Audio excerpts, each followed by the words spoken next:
Battery চালিত অটোরিকশার ধাক্কায় প্রথম বর্ষের শিক্ষার্থী রাঁচির মৃত্যুর ঘটনায় বিচারের দাবিতে জাহাঙ্গীরনগর বিশ্ববিদ্যালয়ে শিক্ষার্থীদের বিক্ষোভ চলছে। 24 নভেম্বর সকাল 9টার দিকে বিশ্ববিদ্যালয়ের নতুন প্রশাসনিক ভবনের ফটকে তালা ঝুলিয়ে দেন তারা। এরপর মিছিল নিয়ে ব্যবসায় শিক্ষা অনুষদের সামনে গিয়ে অবস্থান নেন। 11:30টার দিকে শিক্ষার্থীরা আবার নতুন প্রশাসনিক ভবনের সামনে গিয়ে অবস্থান নেন। আজকে আমরা প্রশাসনিক ভবনের সামনে আসছি এবং প্রশাসনিক ভবন তালা মেরে রাখছি 8টার পর থেকে, যাতে কোনো কর্মকর্তা তাদের স্বাভাবিক কাজকাম না করতে পারে। প্রশাসনিক ভবনের যে আজকে আমরা এই ঘটনার পরে মূল কাজটা ছিল কি, যে অপরাধীকে শনাক্ত করা। প্রশাসন প্রক্টর যারা আছে তারা অপরাধীকে শনাক্ত না করে তাদের স্বাভাবিক কার্যক্রম চালিয়ে নিয়ে যেতেছে। আমরা আমাদের বোনের হত্যাকারীকে এখনও যথেষ্ট কোনো শাস্তির আওতায় আনার কোনো পদক্ষেপ দেখতে পারতেছি না।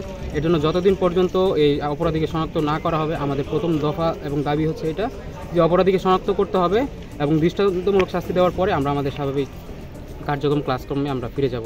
কর্মসূচি দিয়েছি কারণ আমাদের যে 11 দফার এক দফা ছিল যে রাঁচির হত্যাকারীকে যতক্ষণ না পর্যন্ত গ্রেপ্তার করা হবে ততক্ষণ না পর্যন্ত আমরা কেউ ক্লাসে ফিরবো না।